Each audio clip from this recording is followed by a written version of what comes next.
Welcome to the Own Your Family, where real stories and proven formulas are shared about leaving the rat race so you can achieve freedom and spend more quality time with your family. Hi, it's Katrina for Own Your Family. In this episode, let me share with you the book summary of Nomadland, Surviving America in the 21st Century by Jessica Bruder. Nomadland, Surviving America in the 21st Century by Jessica Bruder is a timely and compelling exploration of the lives of those who have been forced to embrace nomadic life due to economic hardship. In this powerful book, Bruder paints a vivid picture of the resilience and self-sufficiency of those living on the road in search of work, shelter, and food. After the 2008 financial collapse, a large group of people had to give up traditional stick-and-brick homes their low-wage jobs could not pay for and move into vans, RVs, and trailers. In Nomadland, award-winning journalist Jessica Bruder documents the struggles of these people who are traveling from one place to another in pursuit of seasonal jobs and affordable rent. The New York Times bestseller Nomadland by Jessica Bruder illuminates the struggles of middle-class Americans who had to substitute their houses for vans, RVs, and trailers in the aftermath of the 2008 market crash. Published in 2018, this book recently started attracting readers' attention more because of its Academy Award-winning movie adaptation. As it usually is with successful movie adaptations of books, the success of the big screen version can be attributed to the high quality of this book. So get ready to discover why. Nomadland. With a new subculture of people who emerged after the 2008 market crash, the word nomad has gained a new meaning. It now also refers to those who had to give up living in traditional houses and apartments and move to vans, second-hand RVs, school buses, pickup campers, travel trailers, and plain old sedans, or to what some call real estate. Most of them never imagined they would spend the rest of their lives with no permanent place to live. However, when they realized they had to choose between having no money for food and paying rent for their houses and apartments, hitting the road became their only option. Before starting nomad life, these wandering souls were trying to keep their exhausting, soul-sucking, flat-rate pay jobs and could cover their constantly rising rents and mortgages. At the time Bruder was writing this book, statistics showed there were only a dozen countries and one metro area in America where a full-time minimum wage worker could afford a one-bedroom apartment at fair market rent. That meant that low-income families had little or nothing left to buy food and other necessities. So, to free themselves from rents and mortgages and escape this economic paradox, nomads found a way to hack the system by giving up traditional homes. For this reason, people outside their culture call them homeless. However, Bruder says new nomads reject referring to themselves in this way. They refer to themselves quite simply as houseless, she writes. One of the nomads is a 67-year-old former cab driver, now working the whole day in freezing temperatures at the annual sugar beet harvest. He has been sleeping in a van since Uber left him out of business. Another one is a 66-year-old ex-general contractor, now pushing a wheeled cart for miles along the concrete floor in Amazon warehouse at night. Every morning, she returns to her tiny trailer, hoping she can endure the next night in this mind-numbing and physically exhaustive work. Although you can meet plenty of nomads throughout Nomadland, Bruder particularly follows the story of 64-year-old Linda May, who was relatively new to the nomad community. Let's learn more about her in the next section. Linda's story. On Thanksgiving Day in 2010, before she began living as a nomad, Linda May is sitting alone in her trailer, thinking of committing suicide.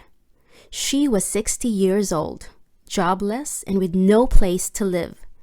Her older daughter's family, with whom Linda had lived for many years while having a series of low-wage jobs, had recently switched to a smaller apartment, and there wasn't enough space for her to move in with them. Even though she knew she would soon be eligible for Social Security, she could not rely on it, as her monthly benefit would be only around $500. "I'm going to drink all the booze," Linda told herself while sitting in a dark trailer. "I'm going to turn on the propane. I'm going to pass out, and that will be it. And if I wake up, I'm going to light a cigarette and blow us all to hell." Fortunately, there was something that held her back. When she saw her 2 dogs staring at her, she could not envision blowing them up as well. So instead of taking their lives, Linda decided to go to a friend's house for a Thanksgiving dinner. After all, there were still things in her life she was deeply grateful for. If we look at Linda's whole life, we could say she has, in a way, always been living a nomadic lifestyle. Her father worked on and off as a machinist in the San Diego shipyards, while her mother fought chronic depression. They often changed apartments, sometimes even moving 7 times in a year. Apart from her place of living, Linda also often had to change jobs.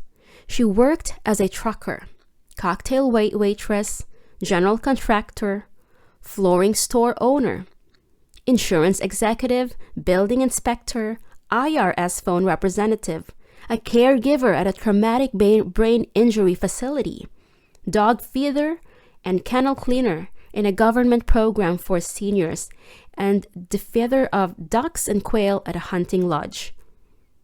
Caught in the treadmill of low-wage jobs for almost all of her life, as she approached her 60s, it seemed to Linda that she could never afford to stop working.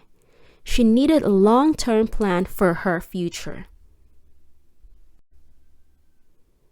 Squeeze in. Several years after that memorable Thanksgiving night, Linda settled in a tiny trailer she bought at an auction for $1,400. She named it the Squeeze Inn. To visitors who did not get the name of that first mention, Linda would explain cheerfully, "Yeah, there's a room squeeze in." One of the seasonal jobs Linda managed to get after embarking on a nomadic journey was a campground host at the San Bernardino National Forest. Although the ads presented it as a paid vacation in paradise, with responsibilities such as cleaning toilets, taking care of drunk and noisy campers, this job was far from that. Linda did not mind performing those duties, however.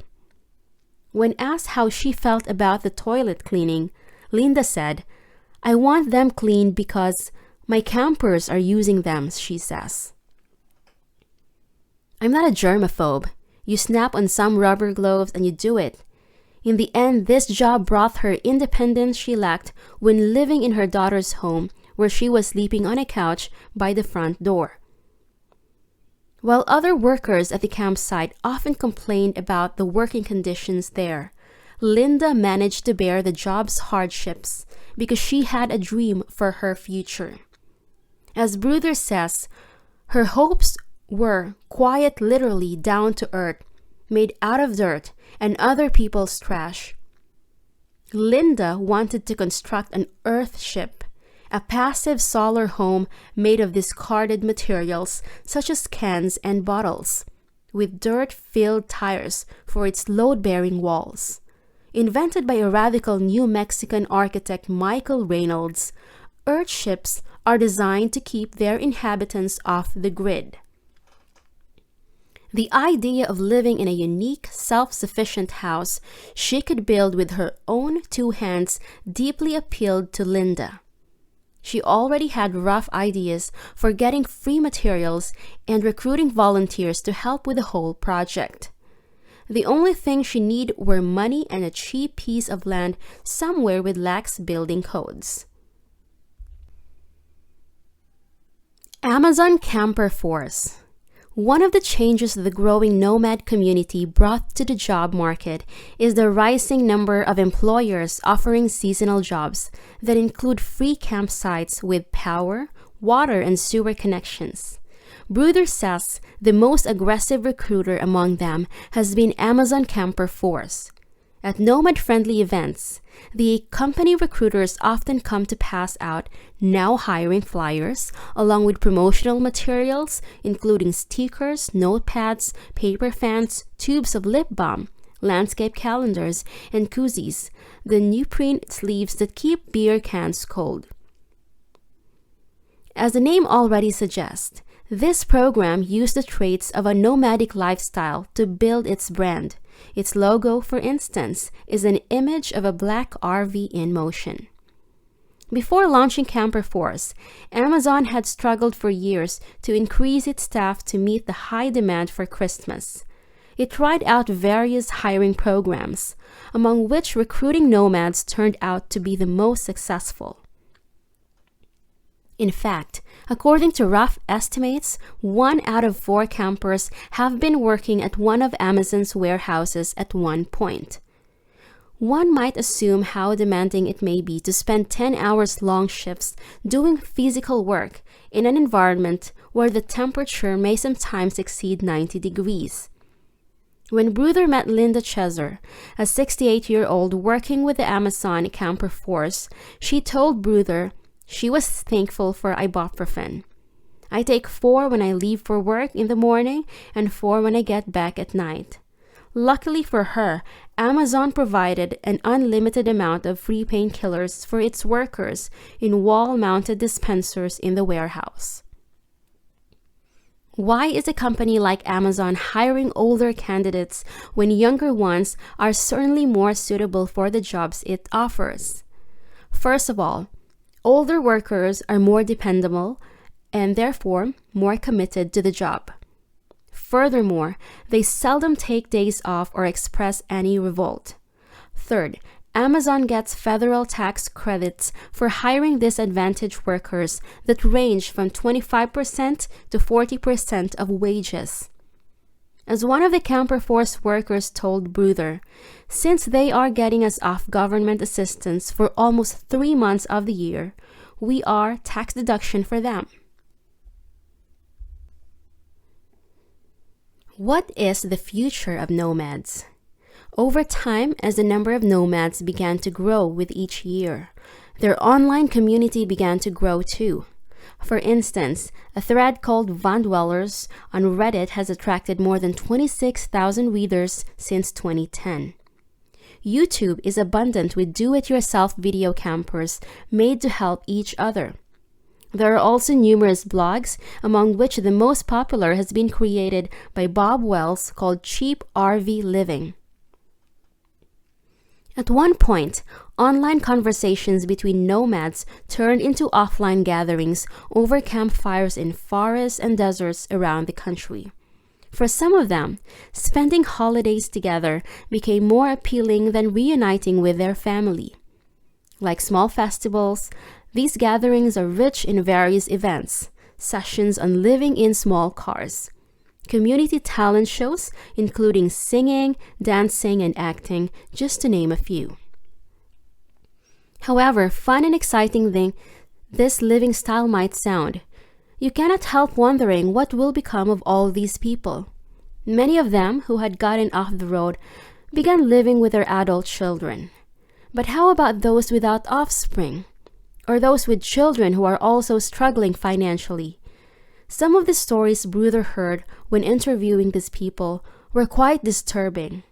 For instance, a woman named Iris told Bruder about her acquaintance Ron, who drank himself to death while boondocking in a Walmart parking lot 36 miles from Quartzsite. Some were even mentioning suicide in case camping became unbearable for them. Fortunately, Linda did not need to consider these worst-case scenarios.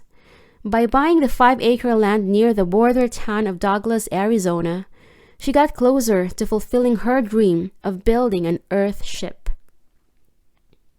After becoming the owner of the property with the money earned while working with Camper Force, Linda soon bought a 4,000-watt portable generator and booked an excavator operator to break the ground on the property. One by one, she was clearing out the obstacles standing in the way of her future. And here's our final conclusion. As the author Louise Erdrich wrote, Nomadland is a calmly stated chronicle of devastation. At the same time, it is an ode to extraordinary, creative, and respect-worthy people who, despite all hardships, found joy in living with less. All in all, it's a highly recommended book. If you haven't by now watched the movie Nomadland, featuring real nomads Linda May, Swanky, Bob Wells, and an Academy Award-winning actress, Frances McDormand, it masterfully depicts the beauties and difficulties of life on the road.